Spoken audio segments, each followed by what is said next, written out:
मतदारसंघामधील महाविकास आघाडीचे आपले उमेदवार तुमच्या सर्वांचे लाडके उमेदवार खोडके सरांच्या प्रचारानिमित्त इथं आलेले सर्व पक्षाचे मान्यवर पदाधिकारी कार्यकर्ते पत्रकार व या मतदारसंघामध्ये असणारे सर्व स्वाभिमानी निष्ठावंत नागरिक बंधू आणि भगिनींनो, खोडके सर इथं असणाऱ्या सर्व लोकांना बघितल्यानंतर यांचा उत्साह हा जवळून अनुभवल्यानंतर एक गोष्ट या ठिकाणी सांगतो की या मतदारसंघामध्ये परिवर्तन होणार म्हणजे होणार.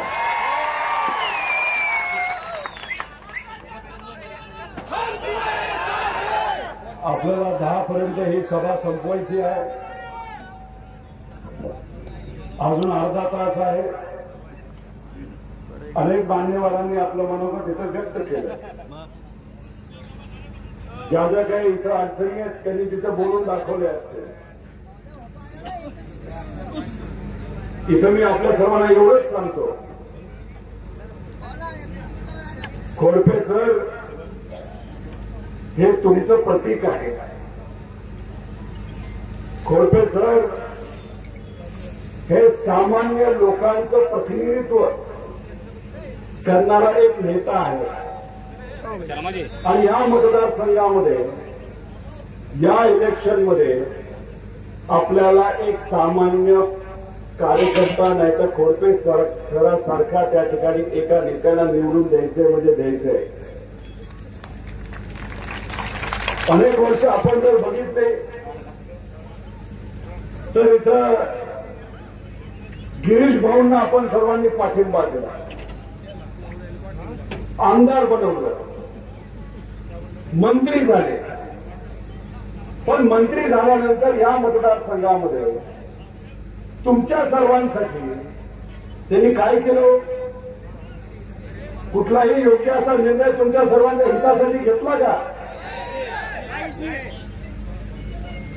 मंत्री फार मोठ्या मोठ्या खात्याचे ते होते. त्यांच्याकडे जलसंपदा होत. या मतदारसंघामध्ये इथं असणाऱ्या शेतकऱ्यांसाठी शेतीचं पाणी त्यांनी आणलं का? जे काय छोटे मोठे बंधारे बांधायचे होते, धरणं बांधायची होती, जेणेकरून इथं असणारा शेतकरी सुजलाम आणि सुफलाम झाला असता, असं कुठलंही विकासाचं काम त्यांनी इथं केलं का? ते स्वतः ग्राम विकास मंत्री. काल परवा त्यांचा एक व्हिडिओ बघितला. आपल्याच या मतदारसंघामध्ये एका गावामध्ये जात असताना एका मोटरसायकलवर ते बसले होते आणि चिखलातून त्यांना जाता आलं नाही. जर नेत्याची परिस्थिती असेल तर सामान्य लोकांची काय परिस्थिती असेल? अहो, आरोग्य सेवेमध्ये त्यांनी खूप मोठं काम केलं असं अनेक लोक म्हणतात आणि स्वतः ते सुद्धा सांगतात. पण इथे असणारे जे सामान्य लोक आहेत, खास करून आमच्या युवांना असा प्रश्न पडलेला आहे. त्याचे हे सर्व युवा असा प्रश्न त्या नेत्याला विचारतात, आरोग्य सेवा जर आम्हाला द्यायची असेल तर मोठ्या मोठ्या बाहेरच्या शहरामध्ये आम्हाला का घेऊन जाता?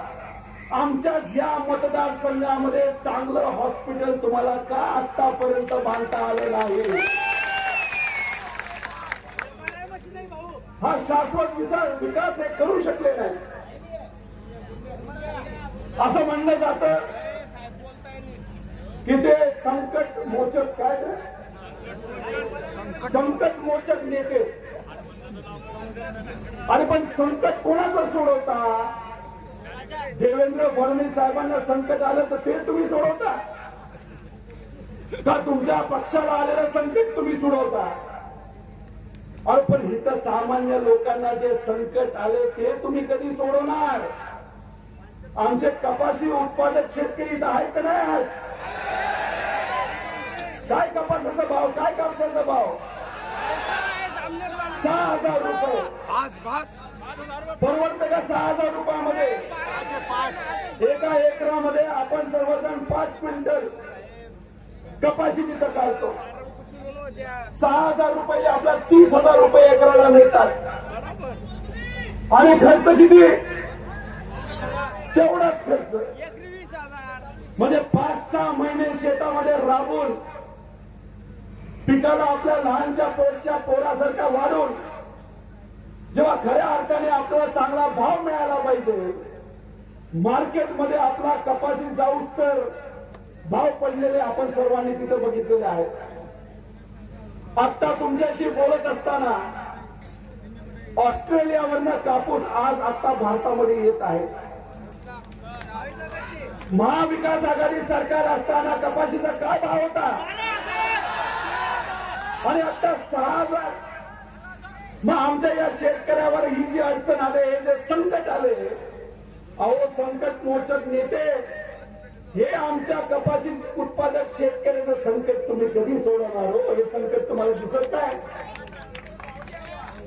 दुधाच्या बाबतीत काय परिस्थिती?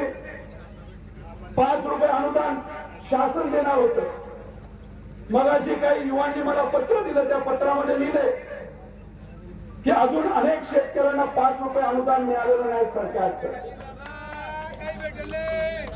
अरे तुम्ही नेते आहात, तुम्ही मंत्री आहात, या सरकारमध्ये तुमचं वजन आहे असं म्हणलं जातं. आणि पण त्या वजनाचा वापर इथं असणाऱ्या सामान्य लोकांच्या हितासाठी तुम्ही का करू शकत नाही असा प्रश्न इथं असणाऱ्या जनतेला आज पडलेला आहे. आमचे शेतकरी कष्ट करून मुलामुलींना शिकवतात. अनेक मजूर दुसऱ्याच्या शेतामध्ये जाऊन तिथं राबतात, दिवसाला काही रुपये कमवतात आणि मुलामुलींना तिथे शिकवतात. अनेक युवा इथे ग्रॅज्युएट आणि पोस्ट ग्रॅज्युएट झाले. या मतदारसंघामध्ये MIDC आहे का? आणि असेल तर त्याच्यामध्ये एखादी नवीन कंपनी गेल्या 10 वर्षामध्ये गिरीश भाऊंनी कधी आणली आहे का? आणि मग डिग्री आणि पोस्ट ग्रॅज्युएट करून या डिग्रीचं करायचं काय? अहो काही लोक तर 4थी शिकलेत आणि वडील तिथं चहा विकतो. आपली परिस्थिती जशी तशी आपल्या मुलाची होऊ नये म्हणून त्या कष्ट करून त्या मुलाला त्यांनी इंजिनियर बनवलं. 5 लाख रुपये खर्च केले, पण त्या मुलाला आता इथं काम मिळत नाही. त्यामुळे 4थी शिकलेला बापाबरोबर इंजिनियर झालेला मुलगा आज त्या गाड्यावर चहा विकताना आपण सर्वजण बघू शकतो. हे आपलं स्वप्न. याच्यासाठी आपण मुलांना शिकवलं. काय करायचं या युवा पिढीने? आज याच्यातले अनेक मुलं मुली मोठ्या मोठ्या शहरामध्ये स्पर्धा परीक्षा देण्यासाठी जातात. 10 बाय 10च्या खोलीमध्ये राहतात, 10 जण राहतात. 2 टाइमचं जेवण परवडत नाही म्हणून एका टाइमच्या जेवणामध्ये जगतात. भूक लागली म्हणून बिस्किट खातात. असं तिथं अभ्यास केल्यानंतर हे सरकार काय करतं? भाजपचं त्या स्पर्धा परीक्षेमध्ये सुद्धा भ्रष्टाचार करतं. तलाठी भरतीसाठी एका उमेदवाराकडनं 35 लाख रुपये घेतले. पेपर फुटला. मग या गरीबाच्या पोरांनी करायचं काय? अहो इथं सुद्धा या मतदारसंघातले असे अनेक युवा आहेत जे स्पर्धा परीक्षा देण्यासाठी महागडे क्लास तिथं करतात, पण याच्यामध्ये भ्रष्टाचार झाल्यामुळे या सामान्य मुला मुलींना आज नोकरी मिळू शकत नाही. कॉन्ट्रॅक्ट भरती करू नका असं आम्ही देवेंद्र फडणवीस साहेबांना सांगितलं होतं. अधिवेशनामध्ये मुद्दे मांडले, त्याच्यासाठी 800 किलोमीटर चाललो आणि मग कुठेतरी घाबरल्यानंतर ते म्हणाले नाही आम्ही कॉन्ट्रॅक्ट भरती करणार नाही. पण या महाशयांनी मागच्या दरवाजाने कॉन्ट्रॅक्ट भरती केली. 27,000 लोकांना कॉन्ट्रॅक्ट भरतीवर घेतलं. पण कंपनी कोणाची? तर भाजपच्या एका लाडक्या आमदाराची. त्याच्यामध्ये भाजपच्या या नेत्यांनी किती रुपये मलिदा काढला, किती रुपये भ्रष्टाचार केला? 3,000 कोटी रुपये. असं हे सरकार आहे भाजपचं. त्यांना काय पडलं तर फक्त पैसा पडलाय, बाकी काही पडलं नाही. आणि जेव्हा मतदारसंघामध्ये असणारे सामान्य लोक एकत्रित येतात, वातावरण निर्माण होतं. जसं आपल्या या लाडक्या सरांसाठी आणि लाडक्या उमेदवारासाठी तिथं वातावरण झालेलं आहे. हे इलेक्शन तुम्ही सगळ्यांनी हातामध्ये घेतलेलं आहे. घेतलं का नाही घेतलं? हात वर करून शेवटपर्यंत सांगा आम्ही इलेक्शन हातामध्ये घेतलंय. हो, आपल्या या सराकडे काय येतं, तुम्ही आहात. सामान्य लोक त्यांच्या पाठीमागे आहेत, निष्ठावंत कार्यकर्ते आहेत, पदाधिकारी आहेत. अहो, काही लोकांनी 100 रुपये, 50 रुपये, 1000 रुपये मिळून तिथे वर्गणी सुद्धा आपल्या या सराला, आपल्या उमेदवाराला दिलेली आहे. का? आपल्यातला एक माणूस आता आमदार होणार आहे आणि आपल्यातला एक माणूस जेव्हा आमदार होईल तरच सर्वसामान्य लोकांचे प्रश्न सुटणार आहे. आणि ते खऱ्या अर्थाने सोडवायचे असेल तर आपल्या या उमेदवाराला जास्तीत जास्त बहुमताने निवडून द्यायचं. देणार का नाही देणार? आपण त्याच्यासाठी आपल्या सगळ्यांना लढावं लागणार आहे. पुढे पैशाची खूप मोठी ताकद आहे. अफाट पैसा आहे, अफाट. गोडाऊन भरून पैसा ठेवलाय आणि तो पैसा आपल्या या उमेदवाराच्या विरोधात तिथं वापरला जाणार आहे. मी आपल्या सर्वांना विचारतो की समजा या इलेक्शन मध्ये एका मताला पुढून 500 रुपये दिले गेले तर हे 500 रुपये किती वर्षासाठी? 5. तर एका वर्षासाठी किती रुपये? एका वर्षामध्ये किती दिवस असतात? मग दिवसाला किती रुपये झाले? तर 30 पैसे झाले. 30 पैसे. 1000 रुपये दिले 60 पैसे. आपल्या मताची आणि आपल्या स्वाभिमानाची 60 पैसे किंमत आहे. त्यामुळे त्यांना असं वाटतं पैसा टाकला तर गरिबाचा स्वाभिमान हा विकत घेतला जाऊ शकतो. इथं असणाऱ्या प्रत्येक स्वाभिमानी मराठी माणसाला मी विचारतोय, आपल्या स्वाभिमानाची कोणी किंमत करू शकतं का? आपल्या मराठी माणसाच्या स्वाभिमानाची कोणी किंमत करू शकतं का? त्यामुळे या इलेक्शन मध्ये पुढून कितीही पैसा आला तरी आपल्या सर्वांना आपल्या या लाडक्या उमेदवाराच्या पाठीमागे राहून चांगल्या ताकदीने प्रत्येक बूथवर, प्रत्येक गावामध्ये हे आपलंच इलेक्शन आहे अशा पद्धतीने हे इलेक्शन लढावं लागणार आहे.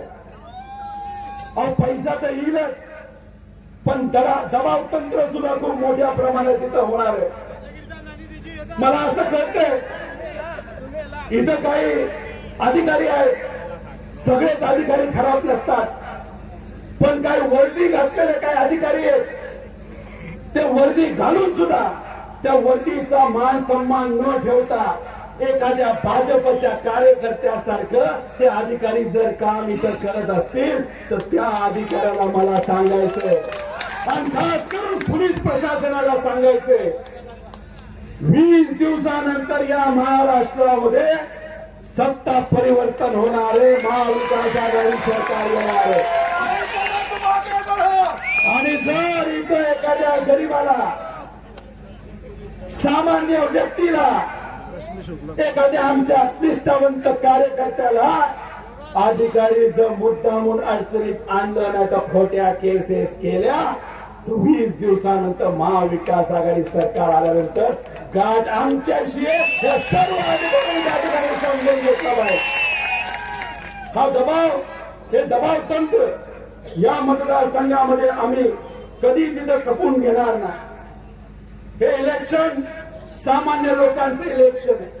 हे इलेक्शन या परिसराच्या भवितव्याचं इलेक्शन आहे. महाविकास आघाडीचं या राज्यामध्ये येणारे काळ्या दगडावरची पांढरी रेष आहे. पण ज्या ज्या गोष्टी सरांनी या ठिकाणी मांडल्या, अनेक मान्यवरांनी इथं मांडल्या, मी सुद्धा ज्या गोष्टी इथं मांडत आहे, महाविकास आघाडी सरकार आल्यानंतर त्या प्रत्येक गोष्टीमध्ये स्वतः पवार साहेब, उद्धव ठाकरे साहेब आणि काँग्रेसचे नेते आणि सर्व आम्ही जर लक्ष घालून हा मतदारसंघ अजून चांगल्या पद्धतीने विकसित कसा होईल यासाठी आम्ही सर्वजण त्या ठिकाणी आपल्या या आमदाराच्या पाठीमागे उभा राहणार आहोत. बरेच विषय, बरेच मुद्दे पुढून दबाव तंत्र केलं जाईल. मला माहित नाही किती, अरे अजून 100 उद्या. 20 दिवसानंतर ज्या ज्या लोकांवर अन्याय करून अशा सदस्यांना आणि आपल्या सरपंचांना पत्र केले ना, आपलं सरकार आल्यानंतर त्यांना परत पात्र आपण त्या ठिकाणी करू. पद हे महत्वाचं नाही, सर्व कार्यकर्त्यांना सांगायचं पद हे महत्वाचं नाही, पण लढाई ही महत्वाची आहे आणि ही लढाई अस्मितेची लढाई आहे. हे जे गुजरात शाही आपल्या या महाराष्ट्रावर लादण्याचा प्रयत्न बीजेपीचे नेते करतात ना, आणि महायुतीचे नेते, हे गुजरात शाही या महाराष्ट्रामध्ये चालणार नाही. कारण इथं असणारा प्रत्येक मराठी माणूस हा स्वाभिमानी माणूस आहे. आणि दिल्ली समोर कधी झुकत नाही. तुमच्यावर दबाव आणला, नेत्यांवर दबाव आणला, आमच्यावर पण दबाव आणला ना, आमच्यावर पण ईडीची कारवाई झाली. अरे पण लहानपणीपासून माझ्या आईने, माझ्या आजीने मला जर काय शिकवलं असेल तर छत्रपती शिवाजी महाराज हे दिल्ली सोबत कधी झुकले नाही. विश्वरत्न डॉक्टर बाबासाहेब आंबेडकर असते, पुण्यश्लोक अहिल्यादेवी होळकर असते, क्रांतीसूर्य महात्मा फुले असते, असे अनेक मोठे मोठे महामानव होऊन गेले, ज्यांनी आपल्या या परिसरासाठी, इथं असणाऱ्या लोकांसाठी, सामान्य लोकांसाठी खूप मोठा त्याग त्या ठिकाणी केलेला आहे. संत सेवालाल महाराज असते, लोकशाही अण्णाभाऊ साठे असते, या सगळ्यांचे जे विचार आहेत ते आपल्या रक्ता आणि आपल्या ध्यानामध्ये आहे. पण भाजपने या बाबतीत काय केलं तर या सर्व महामानवांचा अपमान तिथं केला. छत्रपती शिवाजी महाराजांचा अपमान केला, विश्वरत्न डॉक्टर बाबासाहेब आंबेडकरांचा अपमान तिथं केला, महात्मा फुलेंचा अपमान केला, संत सेवालाल महाराजांचा अपमान तिथं केला. आणि भाजपच्या कुठल्याही नेत्याने त्याच्यावर कुठलंही वक्तव्य केलं नाही. इथं असणाऱ्या नेत्यांनी आंदोलन केलं, सगळे नेते लढले, पण भाजप लोकांना काही तिथं पडलेलं नाही. कारण का त्यांना हा विचारच पटत नाही. ते फक्त नाटक करतात, नाटक. काही दिवसांपूर्वी मोदी साहेब हे पवित्र पोरादेवीला तिथं आले होते.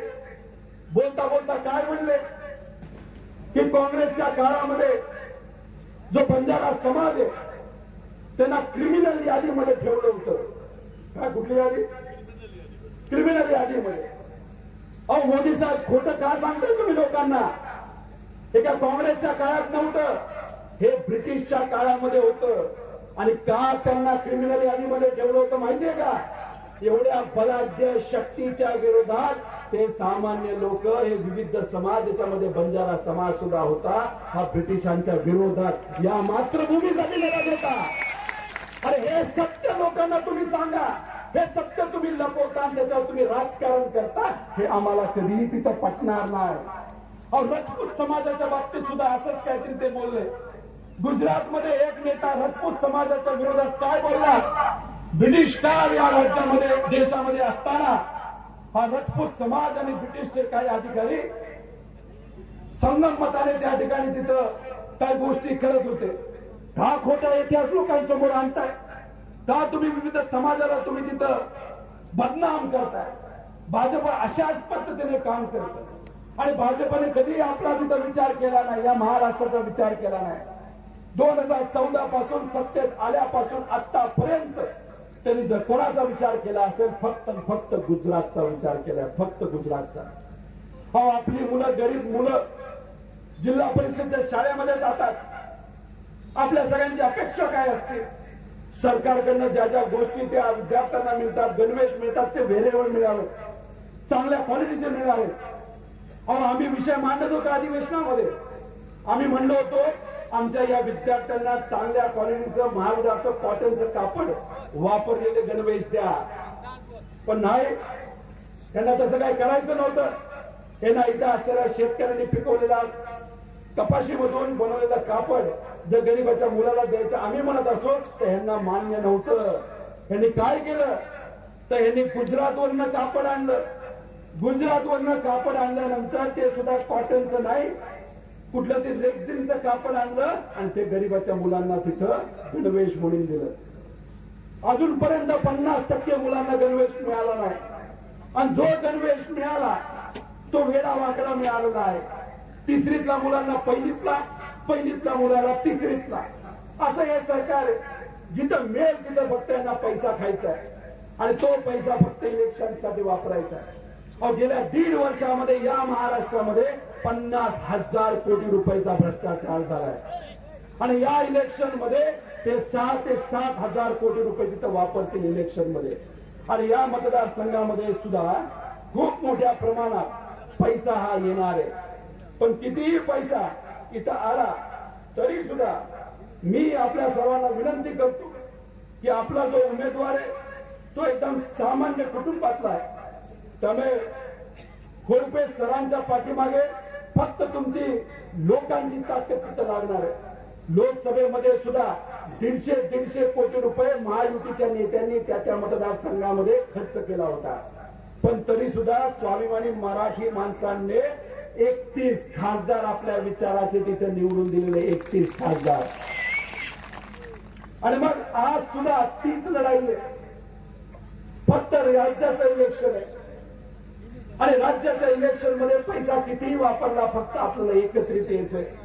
या मुलांच्या भवितव्याचा विचार करायचा, महिला सुरक्षतेचा विचार तिथे करायचा आणि हे इलेक्शन आपलं इलेक्शन आहे.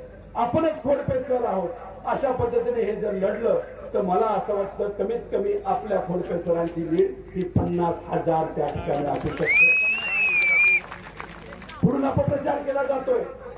आमच्या माता भगिनींना सांगितलं जातंय, घाबरवलं जातंय की महाविकास आघाडी सरकार आल्यानंतर लाडकी बहीण योजना आपण बंद करू. मी आपल्या सर्वांना आश्वासित करतो काही झालं तरी आपलं सरकार आल्यानंतर आपण लाडकी बहीण योजना बंद करणार नाही. उलट आपण त्याच्यामध्ये अधिकची ताकद टाकून, अधिकचा पैसा देऊन, अधिकच्या महिलांना पण आपला न्याय कसा देता येईल असा प्रयत्न तिथे करणार.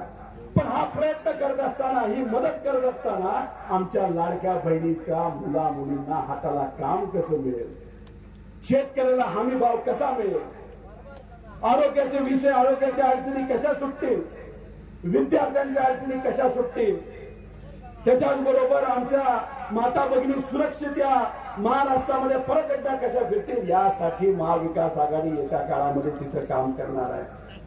त्यामुळे कार्यकर्त्यांना विनंती आहे, तुम्हाला कितीही दबाव आला, तुम्हाला कितीही अडचणीत आणण्याचा प्रयत्न केला, फक्त संघटित व्हा आणि संघर्ष करा. विजय हा आपला होणार म्हणजे होणार. एखाद्या कार्यकर्त्याला सोशल मीडियाच्या सामान्य कार्यकर्त्याला जर त्यांच्या गुंडांनी कोपऱ्यात गाठलं तर बाकी 100 कार्यकर्त्यांनी त्या कार्यकर्त्याच्या पाठीमागे भक्कम उभे राहा. कितीही मोठी गुंडाशाही आली, त्या गुंडाशाहीचं कधी काही चालू शकत नाही जर लोक एकत्रित आले. आणि आज ही सभा बघितल्यानंतर लोकांनी जे इलेक्शन आता ताब्यात घेतलेलं आहे तर मला असं वाटतं कुठलंही टेन्शन त्याच्यामध्ये तिथं राहिलेलं नाही. बरेच विषय त्याच्यामध्ये शेंदूरनी शहराची जबाबदारी प्रवीण भाऊ गरुड यांनी घेतले. मोठे नेते, त्यांच्यावर सुद्धा अन्याय झालेला आपल्याला माहिती आहे. प्रवीण भाऊंचं सामाजिक काम खूप मोठे आणि त्यांनी आपल्या खोडपे सरांना तिथं पाठिंबा दिलेला आहे. एकदा प्रवीण भाऊंना मी मनापासून तुमच्या सर्वांच्या वतीने आभार व्यक्त करतो. आमचे सर्व महाविकास आघाडीचे घटक पक्ष, त्यांचे सर्व नेते, त्यांचा तुमच्या सगळ्यांच्या वतीने आभार करतो की आमच्या या सराच्या पाठीमागे तुम्ही भक्कमपणे तिथं उभा राहिलात. त्यामुळे येत्या काळामध्ये 23 तारखेला गुलाल हा आपल्याला घ्यायचा का नाही घ्यायचा, नक्की का? आणि पुढचा जो भाजपचा उमेदवार अजिबात काय घाबरू नका. शेवटी तो व्यक्ती आहे. कोण कोण आहे?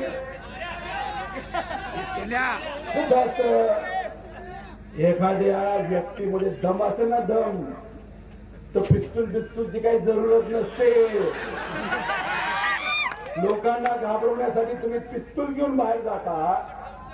अहो, आमची जी मराठी माणसं आहेत ना, यांच्याकडे बघूनच लोक अगदी गार होतात आणि खास करून गुजरातचे नेते गार होतात. अहो, पूर्वी देवेंद्र फडणवीस तसे चांगले नेते होते, पण आता जरा बिघडलेले आहेत.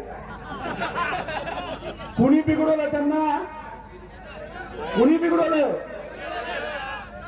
आता देवेंद्र फडणवीस साहेब बिघडल्यानंतर या महाराष्ट्राला बिघडवायला तयारी, अतिशय वाट लावली या महाराष्ट्राची.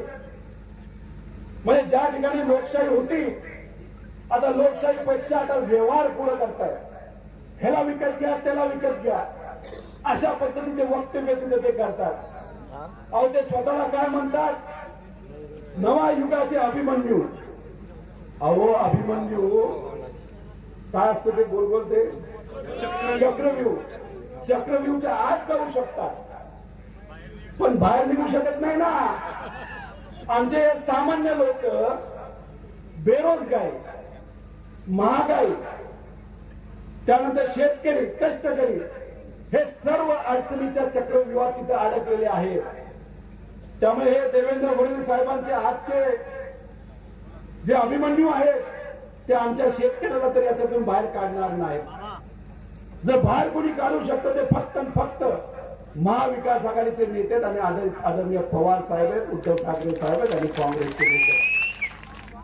पण एक गोष्ट तुम्हाला सर्वांना सांगतो की देवेंद्र फडणवीस साहेब अभिमन्यू आहेत नाही आहेत मला माहित नाही, पण नवीन युगातले जनरल डायर नक्की आहेत. तुम्ही म्हणणार जनरल डायर कुठून काढलं? जालियनवाला बाग झालं होतं ना पंजाब मध्ये. आपल्या देशाला स्वातंत्र्य मिळावं यासाठी तुमच्यासारखे सामान्य लोक ब्रिटिश सत्तेच्या विरोधात तिथे उभे झाले होते आणि या जनरल डायरने त्या सामान्य लोकांवर, लहान महिलांवर, मुलींवर, मुलांवर गोळ्या झाडल्या होत्या, लाठीचार्ज केला होता. आणि आज या महाराष्ट्रामध्ये, या पवित्र भूमीमध्ये देवेंद्र फडणवीस साहेबांनी पोलिसांना फोन करून सांगितलं, जे आपले जालन्यामध्ये काही सामाजिक कार्यकर्ते तिथे उपोषणाला बसले होते, की चला तुम्ही त्यांच्यावर लाठीचार्ज करा. अहो, लहान मुलं, मुली, महिला यांच्यावर लाठीचार्ज केला. अहो, रबरच्या गोळ्या तिथे झाडल्या. वारकरी संप्रदायाला सुद्धा या लोकांनी सोडलं नाही. हो, अतिशय चुकीच्या प्रवृत्तीचे लोक आहेत. आणि ह्या सर्व महायुतीला आणि महायुतीच्या नेत्यांना येत्या काळामध्ये आपल्याला धडा शिकवायचा आहे. अमित शहा साहेब या राज्यामध्ये आले काही महिन्यांपूर्वी. मराठा समाजाचे कार्यकर्ते उपोषण करत होते, आंदोलन करत होते. ओबीसी समाजाचे काही कार्यकर्ते उपोषण आंदोलन करत होते. धनगर समाज, आदिवासी समाज हे सर्व आपल्या हक्कासाठी बसले होते. आणि अमित शहा साहेब इथे येऊन काय म्हणले? कसलं आंदोलन चाललंय? आमच्या गुजरात मध्ये जर असं कोणी आंदोलन केलं असतं, एका मिनिटात आम्ही पायाखाली तुडवलं असतं. आणि गुजरात स्टाईल ही महाराष्ट्रामध्ये लागू करण्याचा विचार हे अमित शहा साहेब तिथे करतायत. मी आपल्या सर्वांना विचारतो, आपण आपल्या हक्कासाठीचं आंदोलन आणि उपोषण तिथे करत असेल आणि हे गुजरातशाही या महाराष्ट्रामध्ये लादून जर आपले सर्व उपोषण आणि आंदोलन जर पायाखाली तोडवण्याचा प्रयत्न त्यांनी केला तर हे सगळं आपण सहन करणार आहोत का? या सगळ्या गोष्टीला यंदा या इलेक्शनच्या माध्यमातून आपल्या सर्वांना उत्तर त्या ठिकाणी तिथं द्यायचंय. शेतीचा पाण्याचा विषय, पिण्याच्या पाण्याचा विषय, रस्त्याचा विषय, MIDCचा विषय, युवकांचा विषय, बेरोजगारीचा विषय, महिला सुरक्षिततेचा विषय, हे सगळे विषय येत्या काळामध्ये आपल्याला सोडवायचे. पण ते तेव्हाच सोडू शकतो जेव्हा या मतदारसंघामध्ये परिवर्तन होईल. आणि ते परिवर्तन करण्याची जबाबदारी जेवढी या नेत्यांची तेवढी तुमच्या सगळ्यांची आहे. त्यामुळे या शेवटच्या 2 मिनिटांमध्ये मी आपल्या सर्वांना आव्हान करतो, विनंती करतो, आपल्या घोडपे सरांच्या पाठीमागे तुम्ही भक्कमपणे उभा राहणार का?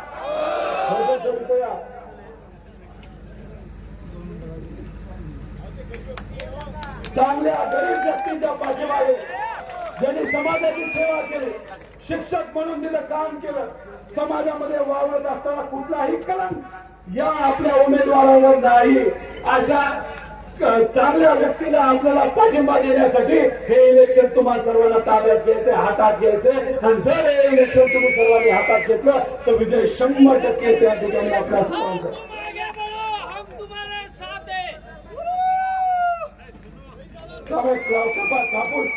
कापूस शेतकऱ्यांना न्याय देण्यासाठी, तर सामान्य लोकांना न्याय देण्यासाठी हे इलेक्शन तुम्ही सर्वजण हातामध्ये घ्याल. आणि जे काही आपल्या या मतदारसंघामध्ये चालले आणि खास करून महिलांना मला सांगायचे की हे भाजपचे नेते काय करतात तर कार्यकर्त्याला बिघडवतात, दारू देतात, त्यांना दुसऱ्या चुकीच्या मार्गाने घेऊन जातात. त्यामुळे या युवांना सांगतो, भाजपच्या कार्यकर्त्याला सांगा, चांगलं भवितव्य जर पाहिजे असेल तर भाजपकडे न जाता आपल्याकडे या आणि या साऱ्या कार्यकर्त्याला ताकद देत आपल्या विचाराचा आमदार या मतदारसंघामधून 100% आपल्याला निवडून द्यायचा आहे. रामकृष्ण हरी, रामकृष्ण हरी. आहे